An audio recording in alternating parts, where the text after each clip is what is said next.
이스라엘의 최남단인 브엘세바라는 땅에서 모세가 하나님을 만났던 호렙이라는 산까지 가려면 약 350km 정도 가야 됩니다.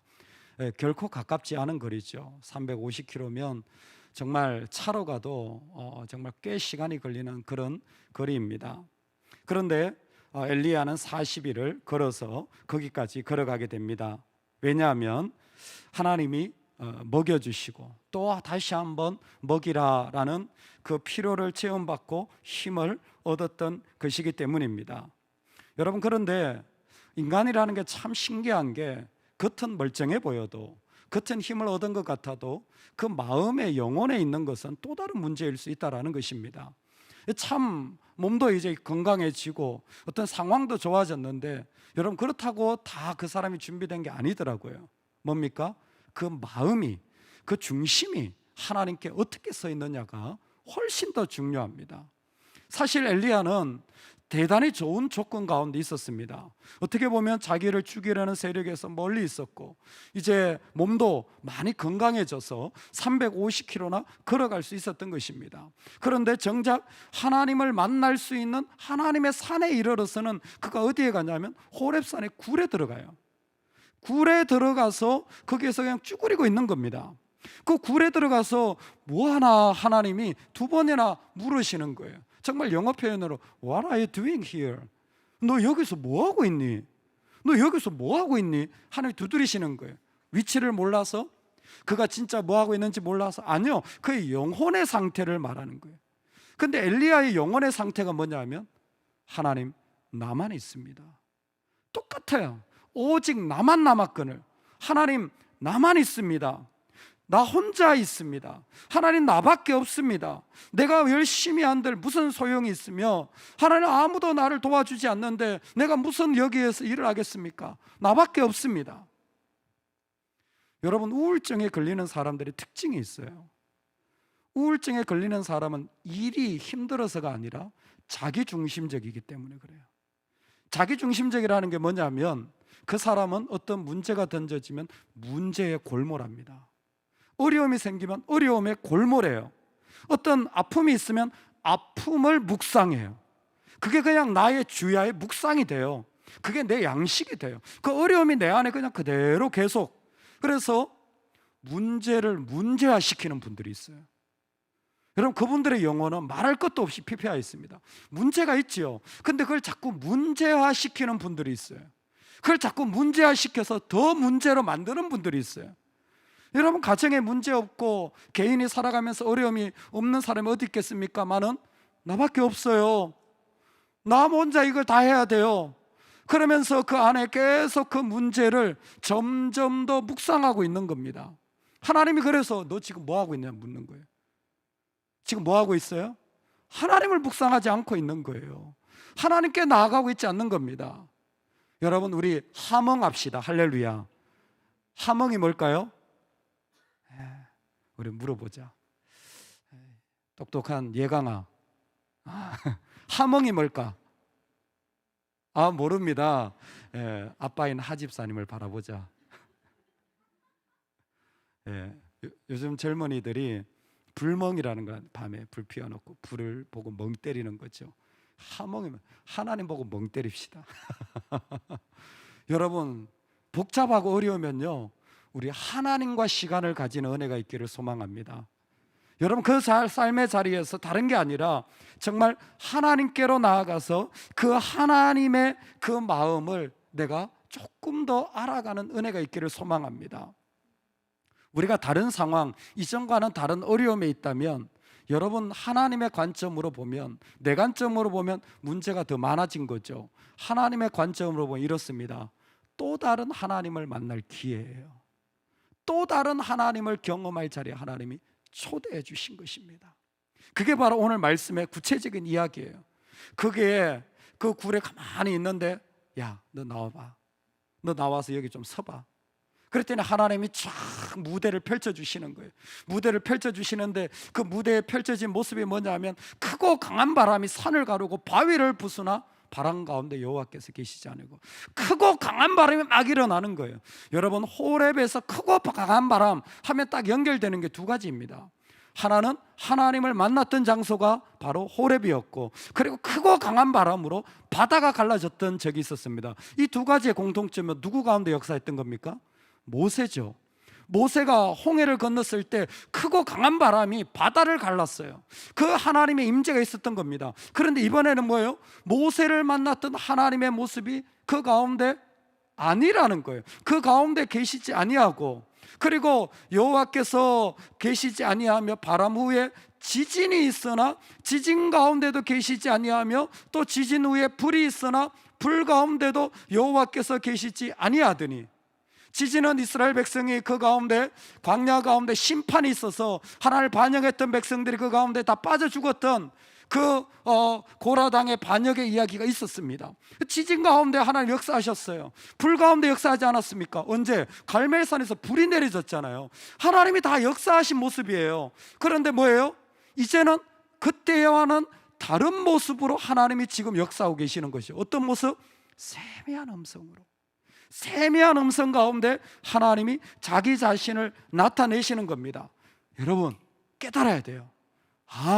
이제는 불이 아니라 불 이상의 것으로 하나님이 역사하고 계신다는 사실을. 할렐루야.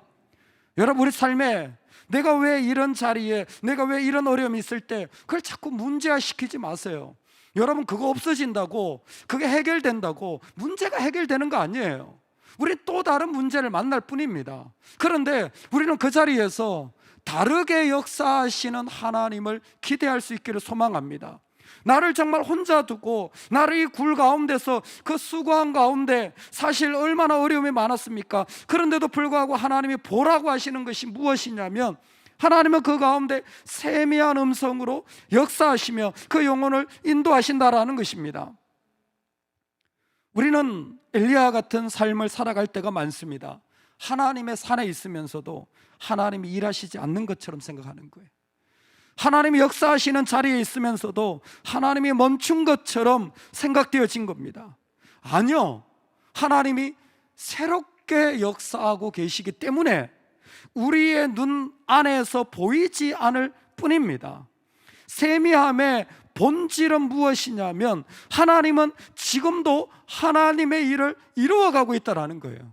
그래서 세미한 음성으로 나타나신 하나님의 하신 말씀이 뭐냐면, 너는 예후를 왕으로 세우고, 너는 엘리사를 후계자로 삼고, 이 엘리야가 해야 될 일들을 말해주는 것입니다. 그 이야기는 하나님이 이 다윗과의 약속을 통하여서 뭐예요?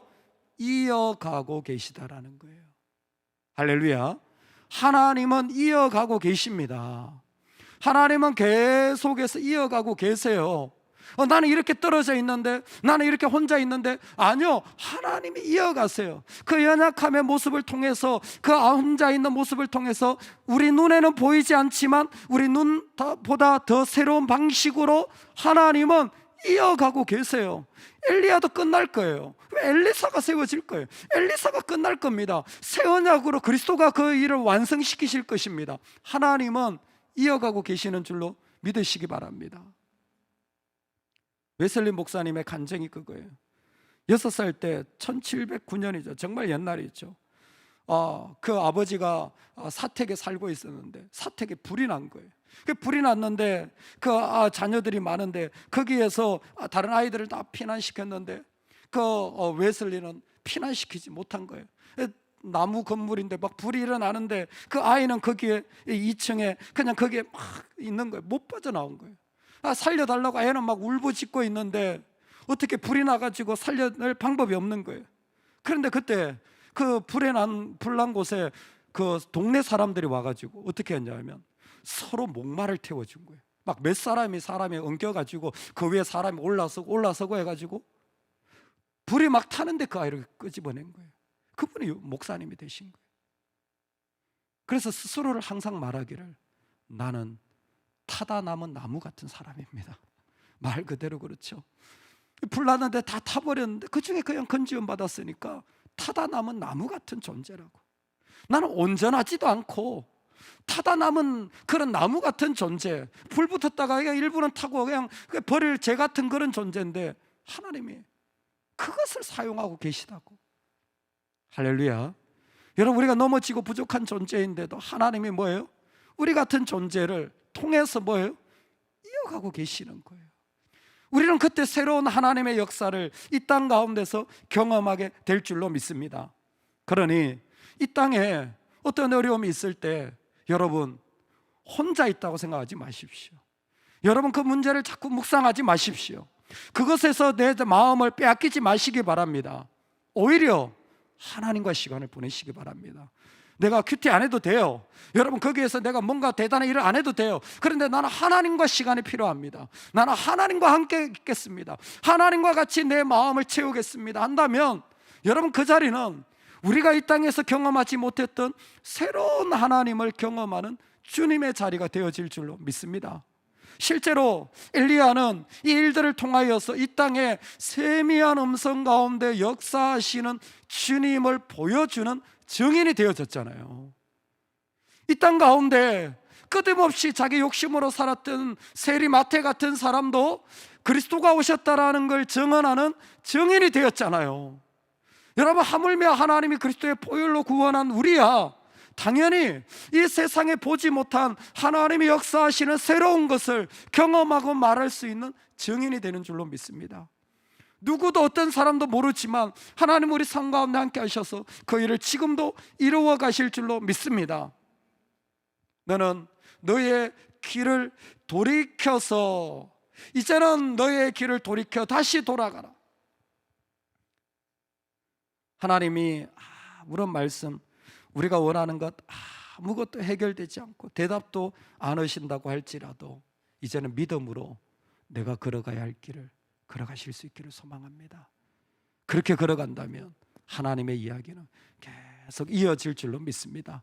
여러분 내가 해야 될, 내가 걸어가야 할, 내가 섬겨야 할 이제는 엘리야가 아니라 나에가 말씀하신 그 하나님을 향하여서 이제는 내가 하나님 앞에 걸어가야 할 그 길을 걸어가실 수 있기를 주의 이름으로 축원합니다.